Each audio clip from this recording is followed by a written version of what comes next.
반갑습니다. 빵식입니다. 시청하시기 전에 이 방송에 도움이 되는 좋아요 버튼 한 번씩 눌러주시고 영상에 대한 여러분들의 의견을 댓글로 마구마구 달아주시면 대단히 감사하겠습니다.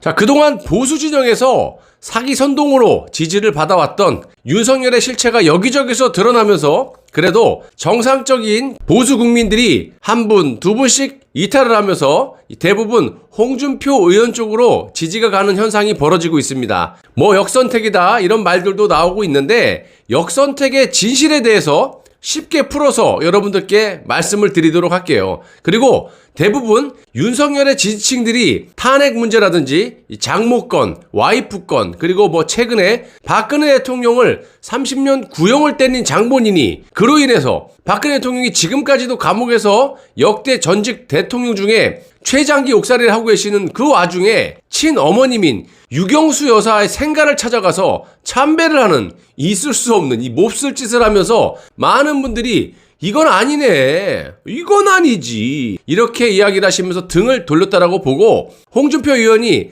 과거에 뭐 박근혜 대통령의 출당 문제 뭐 이런 것도 있었지만 어찌됐든 홍준표 의원 쪽으로 많이들 가는 것도 사실입니다. 윤석열 입장에서 중도 확장성이 없는 상황에 지지율도 급격하게 추락을 하다 보니까 이 보수층의 지지율을 붙잡기 위해서 무리수를 둔 것이 화근이 된 것이라고 봅니다. 절대 해서는 안 될 짓을 한 거라고 보고요. 지금 이런 상황에서 홍준표 의원이 가만히 있을 사람이 또 아니지 않습니까? 자, 이번에 윤석열의 의혹 중에 자신과 와이프 그리고 자신의 오른팔이었던 이 한동훈에 대한 명예훼손 고발장을 사주했다, 이런 의혹을 집요하게 물고 늘어지고 있는데요. 홍준표 의원이 오늘 5일 윤석열 고발 사주 의혹에 대해서 대국민 사과를 하라고 비판을 했습니다. 자, 홍준표 의원은 이날 페이스북에 곧 드러날 일을 공작정치 운운으로 이렇게 대응하는 것은 기존 정치인들이 통상 하는 무조건 부인하고 보자 라는 식의 배짜라식 부안무치 대응이라고 맹비난을 했습니다. 자, 다른 기사를 보시면 또 윤석열의 대응도 만만치 않아요.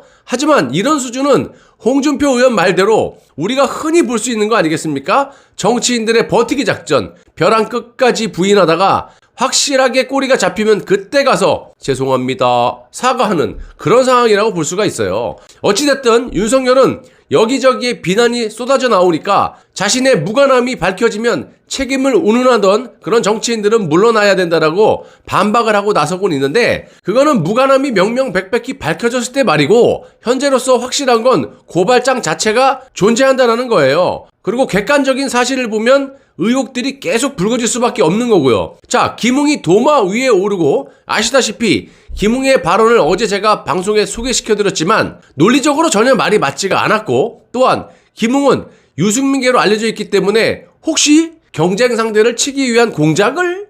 이런 말도 나오고 있고요. 또 다른 하나는 반윤석열 쪽의 검찰에서 공작을 한 것이 아니냐, 이런 말도 들리고 있습니다. 자, 분명한 건 받은 사람보다 준 사람만 입증이 되면 게임 셋인 거예요. 그리고 솔직히 이런 일을 할 수 있는 사람은 검찰총장과 손중성밖에 없다고 보고, 또한 그 자리의 특성상 윤석열의 지시가 없이는 움직일 수가 없다라는 겁니다. 손중성이 움직인 건 입증을 하는데 단지 윤석열과 연결된 걸 입증하기가 아직까지는 드러난 것이 없어요. 하지만 확실한 건 손중성의 직책상 윤석열이 모를 수가 없다라는 점, 또한 김웅이 본인이 받은 것이 아니라면 완강히 부인을 해야 정상인데 뭐 제본이 어쩌고 말도 안 되는 이런 소리로 횡설수설하고 있다는 겁니다. 뭐 일단 고소장 자체는 존재하고 누가 공작을 한 것이냐에 대해서 박근혜 대통령 탄핵의 1등 공신이자 박정희 대통령의 체제 자체를 부정하고 있는 전 조선일보 기자 이진동이 폭로를 연인하고 있는데요. 이자의 말을 들어보면 일단 국민의힘이라고 못을 박아놓은 상태인 것 같아요. 그래서 앞으로 국민의힘당의 내부 분열이 우려가 되는 거고요. 이진동이 악의적으로 국민의힘을 분열시키기 위한 그런 공작일 수도 있다라는 거예요. 자, 조금 더 상황을 지켜봐야겠지만 이진동이 그동안의 행태를 봤을 때 이자는 분명히 보수 진영의 몰락을 바라는 자이기 때문에 이자의 행태에 대해서도 눈여겨보셔야 된다는 겁니다. 제가 봤을 땐 조선일보가 이진동을 버린 거라고 봅니다. 자, 이진동의 발언이 거짓이 아닐 거라는 추측은 국민의힘당에 이 간첩들이 많이 있기 때문에 내부의 이런 세력들과 이진동이 공모를 해서 보수의 분열로 이 내각제 개헌을 성사시키려는 그런 짓거리를 충분히 할 수도 있다라는 겁니다. 제가 항상 말씀드리는 것이 현재 여야는 대통령 선거를 그닥 신경 쓰고 있지 않다. 그냥 대통령 선거 고깃집의 무한리필처럼 이 사람 저 사람 막 뿌려대면서 쇼를 부리는 거예요. 보수 진영에 확실한 대통령이 기어 나오질 못하게 아예 애초에 이 사람 뿌리고 저 사람 뿌리고 해서 단 5%든 1%든 그냥 4분의 5를 시키는 그런 쇼일 뿐이고, 저들이 노리는 핵심은 내각제 개헌을 통해서 영구 집권을 하려고 수륙 양공으로 공작을 하고 있다는 겁니다. 그래서 제가 홍준표 의원에게 내각제 개헌하에 4년 중임제를 말하는 건지, 아니면 내각제를 완강히 반대하고 강력한 대통령제 하에 4년 중임제를 말하는 건지를 꼭 밝혀달라고 말을 하는 겁니다. 자, 내각제 하에 4년 중임제를 말하는 것일 수도 있다라는 거예요. 자, 제가 봤을 때 홍준표 의원의 지지율이 오르는 이유는 최재형의 지지층이 일단 거의 다 홍준표 의원 쪽으로 흡수된 것 같고요. 그러다 보니까 홍 의원도 대놓고 최재형은 제껴놓고 윤석열만 공격을 하고 있다라는 겁니다. 자, 홍준표의 지지율 상승에 대해서 역선택이다 그러시는데, 여기 보시면 이재명과 가상 대결에서도 이재명이 36.8, 홍준표가 32.5, 이렇게 약 한 10% 차이밖에 안 나고요. 이낙연한테는 오히려 이기는 지지율도 나오고 있어요. 이낙연 32.2, 홍준표가 33.4% 이렇게 나오는데 무슨 역선택이라고 말할 수가 있겠어요.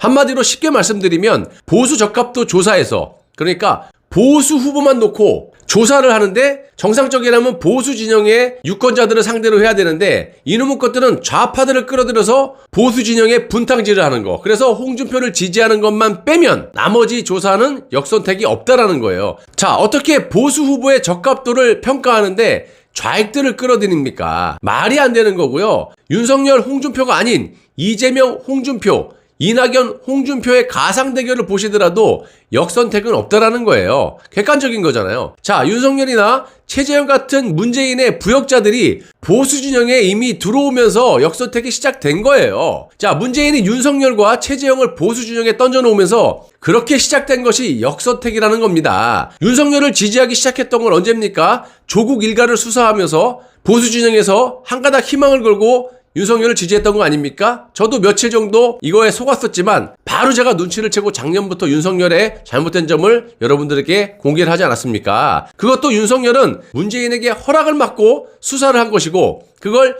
윤호해 준 것이 문재인 아니겠어요? 한마디로 보수의 지도자를 문재인이 역선택으로 던져준 겁니다. 아주 쉽게 이야기를 해드리면 보수 후보층의 지지율 조사를 할 때 좌익들을 포함시키면 역선택이라는 말이 될 수도 있는 거지만, 조금 전에 보여준 그래프대로 좌익 후보와 보수 후보를 같이 함께 올려놓고 지지율 조사를 하게 되면 역선택이라는 것은 존재하지 않는다라는 거예요. 아니, 좌익이 좌익을 지지하지 좌익이 보수를 지지합니까? 2016년도에 대선 후보 적합도에서 유승민이 1위를 차지하고 더 나가서 TK까지 1위를 할 때가 바로 역선택인 겁니다. 그런 것이. 좌익을 포함시켜버리니까 박근혜 대통령 등 뒤에 비수를 꼽은 유승민을 좌익이 지지한 거고, 만약 당시에 보수 후보만이 아닌 박원순과 함께 했다면 역선택이 나오지 않았겠죠. 좌익이 박원순을 지지하지 유승민을 지지했겠습니까? 자, 이준석도 마찬가지. 당대표 될 때 여론조작도 마찬가지입니다. 있을 수 없는 여론조작을 했다라는 거예요. 왜? 보수의 당대표를 뽑는데 보수 진영의 지지층을 대상으로 지지율 조사를 해야지 어떻게 좌익들을 포함시킵니까?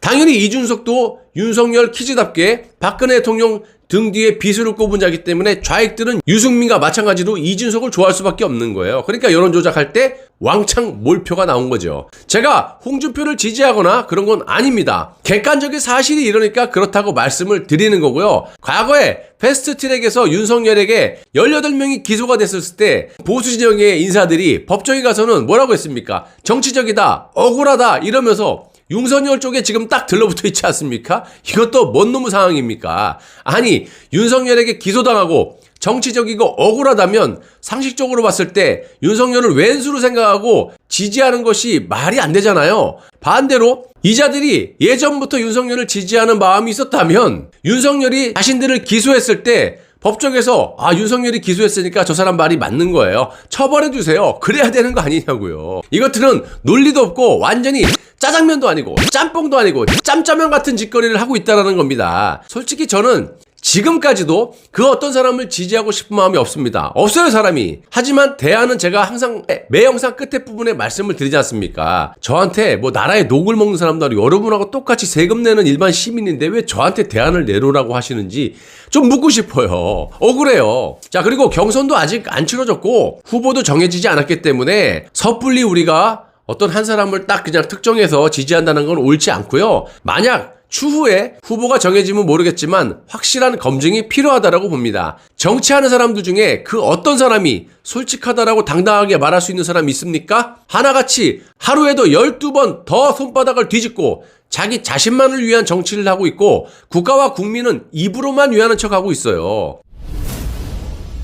능력은 좀 떨어지더라도 솔직하고 신뢰가 가는 사람이 있었으면 좀 좋겠고요. 차악이라는 말이 있듯이 나중에 차악을 선택해야 하는 경우가 생길 수가 있겠지만 아직까지는 검증할 시간이 충분히 남아있다고 생각합니다. 그리고 매우 중요한 거는요. 현재 정치권의 본질은 대통령 선거가 아닌 내각제 개헌을 통해서 지들끼리 국민들 눈치 안 보고 영구적으로 해먹겠다라는 그런 공작이에요. 여야가 다 한패거리잖아요. 내각제 개헌을 막지 못하면 그 어떤 사람이 대통령이 선출이 된다 하더라도 여러분들이 원하는 정상적인 정권 교체나 특히 문재인 정권을 감옥에 보낼 수 없다는 겁니다. 이건 확실한 팩트입니다. 그래서 제가 연일 탄핵의 진실을 방송을 하고 있고 전 국민에게 이 사실을 널리 알려서 좌익들의 극악무도한 짓거리를 알리고 여론이 획 돌아서서 보수에서의 정상적인 정권 교체를 이룩하려고 하루하루 진실된 방송을 제작해서 여러분들께 제공하고 있는 겁니다.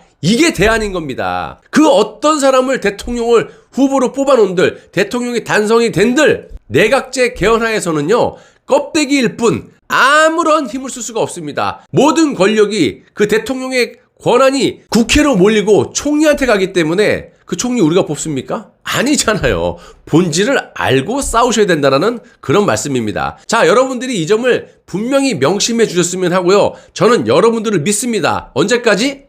할 때까지죠. 이 나라의 주인은 여러분이에요. 저 정치꾼들이 아니란 말입니다. 그러면 여러분들이 나라를 바로 잡고 또 우리 후손에게 온전하게 물려줘야죠. 우리만 자유를 누리고 살면 뭐합니까? 자손들은 북한의 인민처럼 살아도 된다는 겁니까? 아니지 않습니까? 그래서 저는 나라가 없는데 살아서 뭐합니까? 라는 이런 각오로 하루하루 거짓 없는 진실된 애국방송만을 제작해서 여러분들께 제공하고 있고 앞으로도 제공해 드릴 것을 약속드리겠습니다. 자, 끝까지 시청해 주셔서 대단히 감사합니다.